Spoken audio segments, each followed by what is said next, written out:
Alors, donc, vous avez déjà, donc, j'ai mis sur ENT, donc, ce fichier, donc, qui comprend donc, une correction, donc, la correction des deux exercices. Alors, on va commencer par l'exercice 5. Alors, on considère une dépanneuse de masse M qui va tracter donc une voiture. Et donc, la dépanneuse applique une force F constante et horizontale. Et la voiture initialement était en un point A et va se retrouver en un point B avec une vitesse de 72 km/h en 10 secondes. D'accord? On néglige les forces de frottement. Et donc, premièrement, on nous demande de calculer la norme de la force F. Alors, on va appliquer bien sûr la deuxième loi de Newton. Et donc, la somme des forces appliquées à la voiture, au centre de gravité de la voiture, est égale à sa masse multipliée par son accélération. Bien sûr, l'accélération du centre de gravité. Alors, quelles sont les forces qui s'appliquent donc à la voiture? Donc, vous avez la force, donc vous avez le poids qui est dirigé vers le bas, d'accord? Vous avez, alors le poids, c'est moins mg suivant j, donc ça, le vecteur j, il est dans ce sens-là, et le vecteur i, c'est ce vecteur-là. Vous avez la force de traction, donc exercée par la dépanneuse, qui est bien sûr dans le sens du mouvement. Et puis, vous n'avez pas de frottement, donc vous n'avez pas de composante de force donc, dans le sens opposé à celui du mouvement. On a seulement la réaction. Bien sûr, vous êtes en mouvement sur un plan, et donc vous avez la réaction, bien sûr, du plan, c'est-à-dire de la surface de la route, et qui est dans le cas où on n'a pas de frottement, elle est toujours perpendiculaire au mouvement. D'accord? Si vous avez un frottement, bien sûr, la force, la réaction va être orientée dans ce sens-là, par exemple, comme ça, de telle façon à ce qu'elle ait une composante suivant l'axe du mouvement. Dans notre cas, la réaction, d'accord, on n'a pas de frottement, et donc la réaction n'a pas de composante, c'est-à-dire que sa projection sur l'axe du mouvement est nulle. Bien. Et donc, on va s'intéresser particulièrement à l'axe de notre mouvement, c'est-à-dire à la projection de cette relation de la deuxième loi de Newton sur l'axe des X, d'accord? Et donc, sur l'axe des X, donc le poids, bien sûr, va disparaître. La réaction est aussi perpendiculaire à X et suivant Y, donc il ne restera que la force F. D'accord? Et donc, dans ce cas-là, bien sûr, suivant l'axe X, on a la composante AX de l'accélération du centre de gravité qui est égale à d de V sur d de Vx sur d de t. D'ailleurs, la vitesse est suivant X. D'accord? Il n'y a pas de composante suivant Y. Et donc, c'est la dérivée seconde de X sur dt au carré, puisque bien sûr, Vx, c'est d de X sur d de t. Donc, si j'applique le principe fondamental ou la deuxième loi de Newton, on appelle ça aussi le principe fondamental de la dynamique, d'accord? Avec la projection sur l'axe du mouvement, c'est-à-dire l'axe X,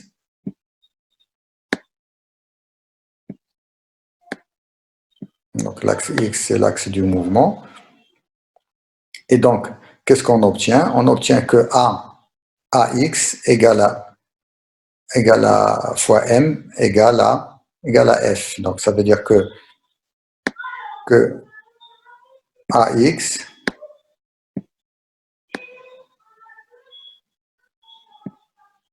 bon, c'est pas la peine que je mette X, est égal à D de Vx, donc on va la noter D de V, tout simplement D de V.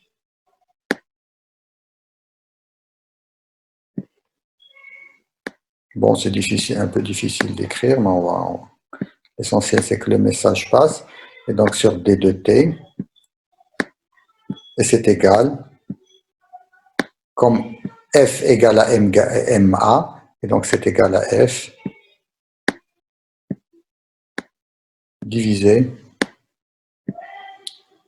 par la masse. D'accord? Et donc, c'est D de V sur dt égale à F sur M, ça veut dire que V égale à F sur M fois T. D'accord? Plus V0. Et donc, initialement, au point A, la voiture était au repos, et donc V égale à F sur M fois T. D'accord? Ce qui veut dire que la position X, suivant l'axe X, à partir de O, d'accord, va être égale à l'intégrale, comme FV égale à D de X sur D de T. Ça veut dire que X est égal à l'intégrale de F sur M fois T, c'est-à-dire va être égal à F 1 demi de F sur M fois TO. Bon, il faut que je change dans le fichier. Donc là, il y a T au carré. Donc il y a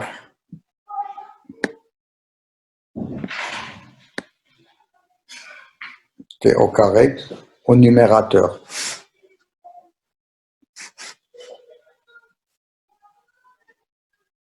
Ok, et donc si je considère donc la relation F égale à MV, donc V égale à F sur M fois T, donc ça veut dire que la force F égale à M fois V sur T, d'accord?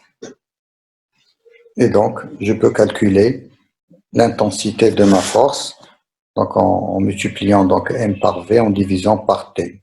Alors T, c'est le temps mis pour aller du point A vers le point B, c'est 10 secondes.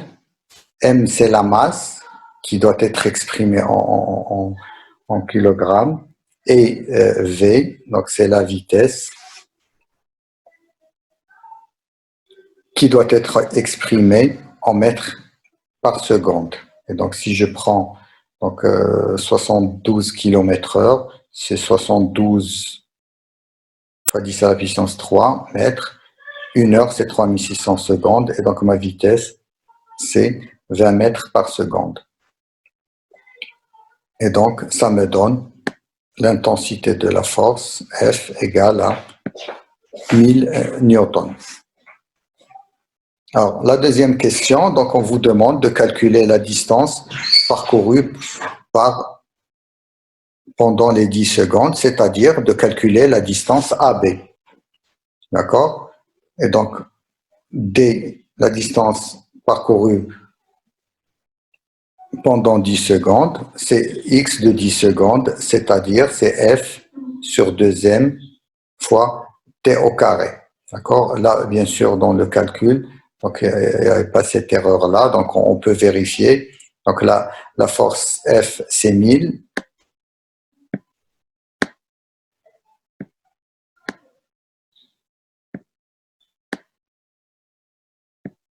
Divisé par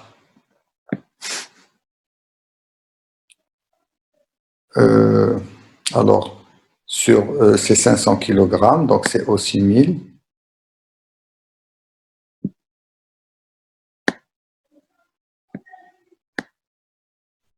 C'est 2M ça. Et je multiplie par T au carré, c'est 10 au carré.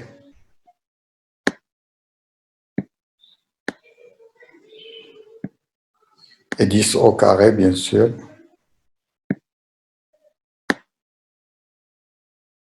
10 au carré égale à 100. Et donc la distance va être égale à 100 mètres.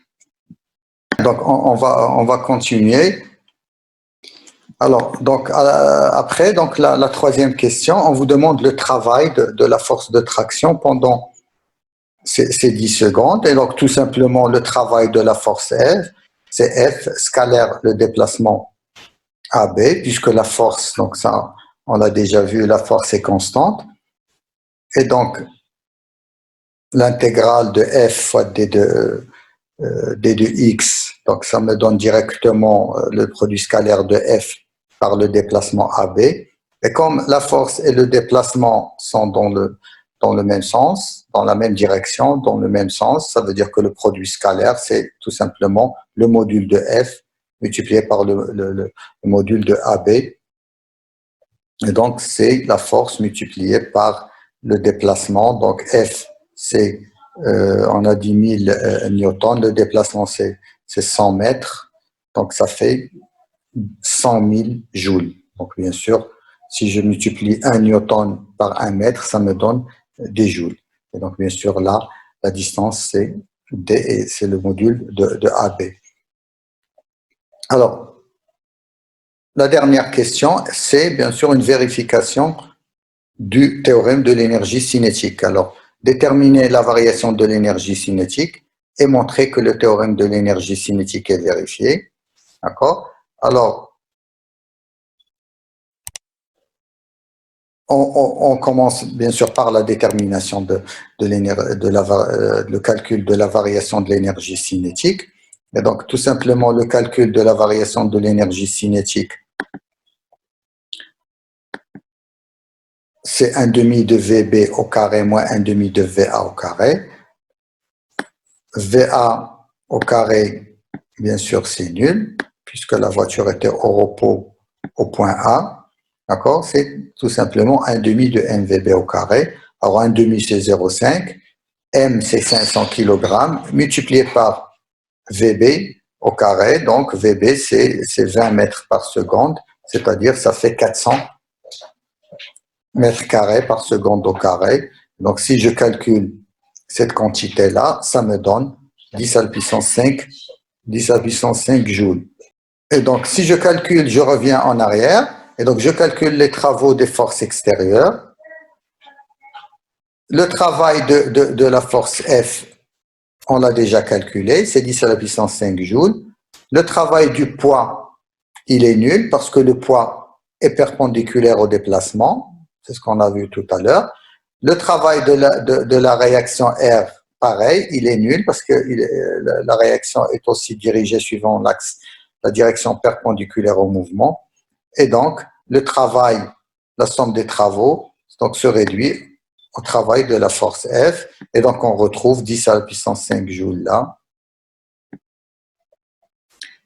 Et les 10 à la puissance 5 joules qu'on a ici. Ça veut dire que le théorème de l'énergie cinétique est bien vérifié.